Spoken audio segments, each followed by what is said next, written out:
Assalamualaikum warahmatullahi wabarakatuh.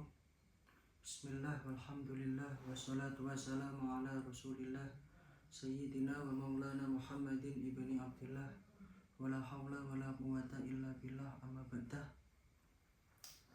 Di sini saya akan mengerjakan tugas UAS dengan membuat pertanyaan 5 soal. Untuk pertanyaan yang pertama, bagaimana metode pendidikan dalam perspektif hadis dapat membentuk karakter peserta didik secara efektif? Untuk jawabannya, dalam perspektif hadis, metode pendidikan menekankan keteladanan, pembiasaan, nasihat yang lembut, dan dialog. Rasulullah mengajarkan bahwa karakter dibentuk bukan hanya dengan teori, tetapi melalui praktik langsung yang diteladankan guru. Ketika guru mampu menunjukkan akhlak yang baik, peserta didik lebih mudah meniru dan menjadikan itu sebagai kebiasaan. Ini membuat pendidikan lebih efektif karena sesuai dengan fitrah belajar manusia, melihat, meniru, lalu membiasakan.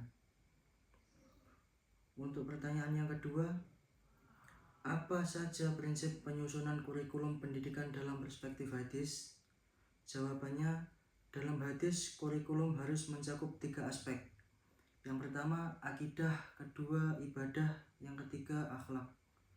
Rasulullah selalu mengajarkan materi yang sesuai dengan kebutuhan sahabat, bertahap dan tidak memberatkan. Prinsip bertahap, tadarruj, ini sangat penting dalam kurikulum. Selain itu, ilmu yang diajarkan harus bermanfaat. Sebagaimana doa Nabi, Allahumma inni as'aluka ilman nafi'an.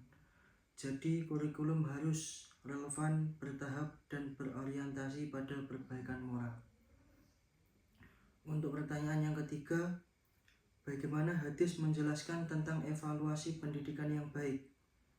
Jawabannya, evaluasi dalam hadis menekankan monitoring, akidah, dan perilaku. Bukan hanya kemampuan kognitif.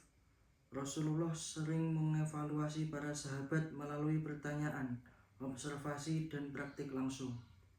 Misalnya ketika mengoreksi cara sholat seseorang. Evaluasi yang baik menurut hadis bersifat membangun, lemah lembut, dan fokus pada perbaikan. Bukan mencari kesalahan, tujuan adalah membuat peserta didik memahami dan memperbaiki diri secara berkelanjutan. Untuk yang nomor 4, apa peran pendidik menurut hadis dan bagaimana Rasulullah mencontohkan peran tersebut?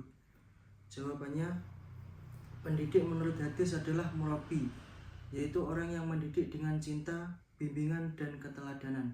Rasulullah SAW bukan hanya menyampaikan ilmu, tapi membangun hubungan emosional dengan muridnya. Beliau sabar, tidak memarahi tanpa alasan, menghargai perbedaan kemampuan, dan memotivasi dengan kata-kata yang positif.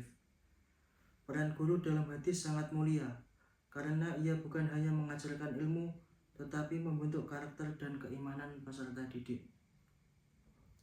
Untuk yang nomor 5, yang terakhir, bagaimana lingkungan keluarga dan sosial mempengaruhi pendidikan menurut hadis? Jawabannya, hadis menyebut bahwa keluarga adalah madrasah pertama bagi anak. Al-Ummu Madrasatul Ula. Rasulullah bersabda bahwa setiap anak lahir dalam keadaan fitrah. Lalu kedua orang tuanya lah yang menjadikan beragama tertentu. Ini menunjukkan peran besar keluarga dalam pembentukan akhlak. Lingkungan sosial juga berpengaruh, sebagaimana hadis tentang pentingnya bergaul dengan orang yang soleh.